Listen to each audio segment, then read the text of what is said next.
Muli po kaming nagbabalik ang Daddy and Mommy J Vlogs. Kami po ay ilang linggo, ilang buwan din na hindi nakapagpatuloy dahil sa kaabalahan. Dahil marami kaming ginagawa at napag-isipan namin na muli ay bumalik kami sa ganitong layunin para sa ating mga kababayan, sa ating mga kabarangay na mapapaabutan natin ng simpleng pagtulong para sa kanilang buhay. Kaya sana po suportahan niyo po kami, ang Daddy and Mommy J Vlogs, na patuloy na maglilingkod sa ating kapwa, sa ating kapwa-tao, sa kanilang buhay na pang-araw-araw. Maraming salamat po at tunghayan po ninyo at panoorin itong aming panibagong vlogs.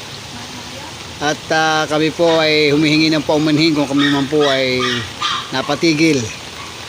At ngayon po ay pipilitin at gagawin namin na may pagpatuloy ito. Tuloy-tuloy lang ang buhay. Maraming salamat po at samahan nyo kami hanggang sa matapos ang video na ito. Pagkat meron po kaming nakitang isang lalaki, si Kuya, na nagtsatsaga at naghahanap buhay kahit malakas ang ulan.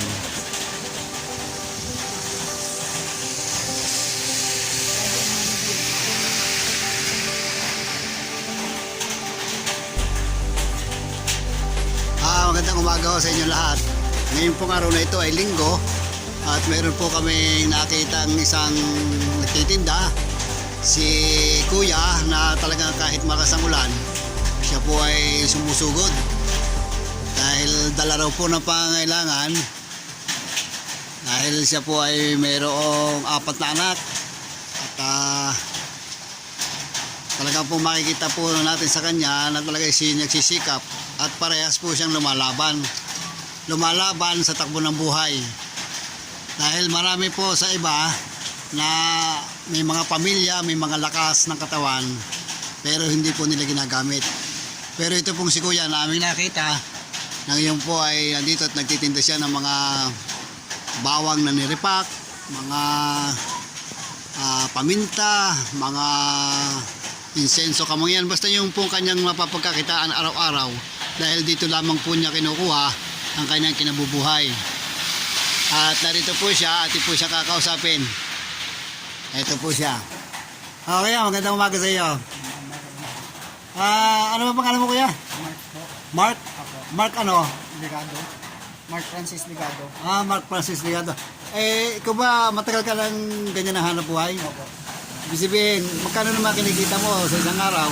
Minsan po mga 2,000, 3,000. Malakas din po lang pagkakitaan. Pero may naman po, yung sa puhunan naman. Merong hinihiramang kang puhunan, Opo. binabalik mo. Opo. Ibig sabihin, yung talagang kita mo sa isang araw, yung labas na lahat. Mga 800, 700. Okay ba naman? Nakakasapat ba naman sa pamilya? Ayos naman yun sa, para sa mga anak din. Nag-aaral sila. Opo. Ano ang misis mo? Ano trabaho? Kami lang po, nag-repack din. Siya taga-repack sa bahay. Ito ng mama na. Saan ka mo uwi rito? Santa Rosa po, Laguna. Sa Laguna. Opo. Ibig sabihin, saan ang probinsya mo? Pamar po. Sa Samar. Saan sa Samar? Sa Calbayog po. Kalbayog, Samar. Leyte ba yun? Samar po. Samar. Ibig sabihin, gano'n ka nakakatagal dito sa Cavite? Ano lang po, 5 taon na po dito, pero pabalik-balik lang. Saan ka nabalik? Dito lang po, Santa Rosa, pag ganyan sa Cavite. Pero sa probinsya, hindi ka nagtitigil. Paminsan-minsan lang po. Napasya lang. Opo. Ibig sabihin, ang ipilido mo ay? Ligado po. Ligado. Opo. Mga kaibigan, mga kabarangay, mga kababayan, ang ipilido po niya ay Ligado. Opo. At siya po ay taga Samar. Baka po meron nakakakilala sa inyo sa Samar, ito po siya, okay naman po ang buhay niya rito sa Cavite. Shoutout po sa mga taga Samar. At ito po si Kuya, ay okay naman po ang buhay niya rito. Nagsisikap po siya, nagtsatsaga para po sa kanyang 4 na anak. Nag-aaral pa sila, Kuya? Opo. Sa ngayon, halimbawa, katulad yan, hindi maganda panahon. Paano ang kita mo? Di mahina. Gusto makakain lang ng mga pamilya. Pangtawid pang araw-araw, pangtawid pagkain. Sa bagay, ibig sabihin, mas maganda naman yung ganong naghahanap buhay tayo ng marangal kaysa nasa bahay naman na walang ginagawa, wala namang makikitain. Oo nga. Gano'n katagal ikaw na pumapasyal sa probinsya? Pag may ano lang po, may problema, may Pagka mayroong mga problema ang nangyayari doon sa probinsya.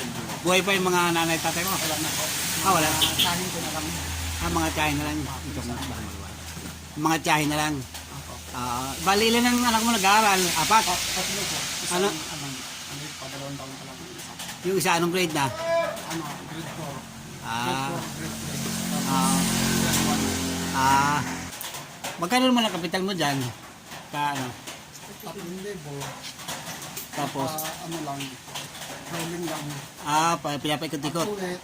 Bibili naman ng items na Ay, pangtinda ko. saan ka namimili ng mga ginagawa mo? Sa Santa Rosa. Doon din lang sa Santa Rosa. Hindi ka namimili sa Divisoria. Hindi na. Ay, malayo na. Matatalo ka na sa gastos. Apo. Okay, malapit lang. Masakit lang yun. Oo. Ang buhay mo ay, ano ang buhay mo sa probinsya dati? Bukit sa bundok lang po. Sa bundok, nagbubukid ka. Apo. Saan mo nakilala yung misis mo? Sa Santa Rosa lang po. Yan. Tiga Santa Rosa siya. Apo. Ikaw lang ang tiga Samar. Apo. Oo. Buti, paano mo siya nakilala? Nakatumira po ako sa mga barkada dyan sa Santa Rosa. Yun lang po. Nagkakilala kayo doon. Biswin, yung asawa mo yan lang talaga ang asawa mo. Wala kang asawa sa probinsya. Okay naman, mabait ka ba? Mabait naman to si Kuya. Sa klase naman ang kanyang pagkatao. Kaya sa kanyang kalagayan, nananawagan ako sa mga gusto nating suportahan siya para sa kanyang ikaayos ng pamumuhay, para sa kanyang buhay dito sa Cavite, magkaroon naman siya ng magandang hinaharap para sa kanyang mga anak. Nangungupahan ka kayo sa bahay? Hindi po. Binigyan ko kami ng gobyerno ng bahay. Sa gobyerno. Pero nagulog po kami ng monthly. Hinuhulugan nila. Magkano naman nahulog? 500 na po na yun sa kamuan. Kada buwan. Tubig noon. Hindi po po. Bukod pa rin. Yan. Tubig ilaw. Ibig pag nangungupahan ka, pagdating ng panahon, sa iyo yung bahay, hindi na, sa iyo. Sa amin. Ito parang pabahay ng gobyerno. Apo. Anong Inichi. Sa Laguna. Apo. Santa Rosa ba yun? Santa Rosa. Ang Ayun. ang masasabi ko lang sa iyo, Kuya, marangal naman ang trabaho mo, pagpatuloy mo lang, ha? At lagi tayong titiwala sa Panginoon. Huwag tayong mawawala ng pag-asa dahil habang nabubuhay tayo, may pag-asa, no? Kuya Mark, dahil ikaw naman talagang nakikita ko naman sa iyo na meron kang mabuting puso at medyo may mabait ka naman siguro. Mabait ka ba, Kuya? Mabait naman. Ayos lang. Bilang simpleng pagtulong sa iyo dahil nagtsatsaga ka talaga at nagsisikap. Bibigyan ka namin ng tulong. Sige. Bibigyan ka namin ng tulong at pandagdag sa iyong panghanap buhay, ha? Ito kumbaga hindi naman kalakihan, pero kahit maliit lang na halaga to, makakatulong din sa iyo kahit konti. Na? At kaya sa iyong buhay na hinaharap at nilalakaran, maging maayos lang tayo, maging matuwid lang tayo sa pakikisama sa kapwa, huwag tayong mag-aarubyado, napakaganda na yun, ano? Kaya ito, tanggapin mo ito, Kuya, sa simpleng tulong ko sa iyo. Sana naman makatulong din. Makatulong kahit konti, ha? At shoutout ka sa mga taga Masbate, taga Samar. Shout out po sa Samar, mga regalo, garal sa yan. Sa Santa Rosa. Salitang Bisaya. Mapamilya na. Salitang Bisaya. Sa Albayog City po, sa Samar. Shout out po. Sa Salitang Bisaya. Bisayain mo. Maupay sa iyo matalang nila. Adiak nila yan sa Samar. Ay, adiak na sa Santa Rosa. Adiak na maupay na namin pinabuhi. Mga kapatid. Mga kapatid, matiyak na diyan. Pangalan. So, tiya Mitmet, tiya Bingbing. Adiak nila, maupay man akong kamutangan. Okay, maraming salamat, Kuya, ha? At sana ingatan ka palagi ng Panginoon at sana ikaw maging maayos ang iyong pagpapalaki sa iyong mga anak At yung aming naitulong sa iyo ay maliit lang. Pero sa isang nangangailangan, malaking tulong din yan. Malaking bagay. Sige kuya, salamat ha. Mag-iingat ka lagi sa iyong pagmamaneho. At wag kang, pagka mayroon tayong nakakasalubong o nakakausap na medyo iba, pagpasensyahan. Ano? Oo, lalo ikaw, nagbabiyahe ka. Huwag masyadong mainit ang ulo. Ano? Maraming salamat kuya ha. Sana ay gabayan ka lagi ng Panginoon at magtiwala tayo sa Kanya. Okay, sige. Bye-bye, salamat. Magpasalamat ka kuya. Maraming salamat po kuya. Ah. Thank you po ng ng Diyos. Sana dumami ko yung vlog. Sana marami pang kumaya sa inyo ng mga vlogger na mga biyaya. Ayan. Salamat po. Sige. Okay. Sige kuya, salamat. Sige, ingat. Okay. Sige.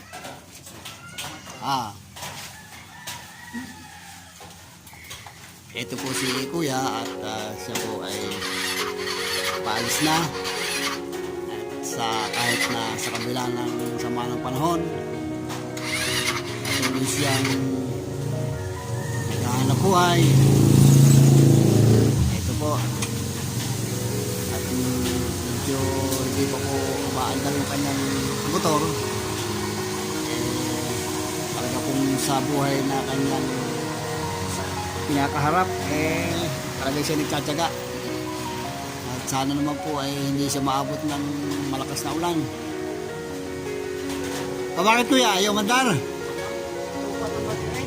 Dapat na ano, naandar ba sa tulak? At medyo nagkaroon pa po ng problema kanyang motor. Kaya yan na naman po, umuulan na naman po. Kaya talagang nagsisika po talaga siya. Meron po siyang magandang layunin hangarin sa pamilya. Ayaw po pong mandar. Ayun, okay na. Sige kaya. Sige. Ingat ha, ingat. Susunod ulit pagka ano, magkita tayo. Ayaw po siya. Ayun. Patuloy siya sa kanyang buhay.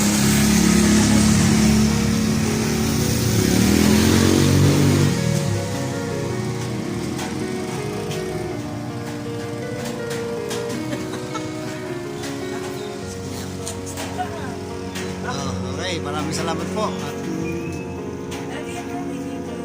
sana po ay patuloy niyong suportahan ang aming YouTube channel, Daddy and Mommy J Vlogs. At kami po ay isang charity vlogger na tumutulong sa mga nangangailangan. Kaya sana po ay mapasin kami ng ibang mga vlogger na gusto sumuporta sa aming layunin. Maraming salamat po.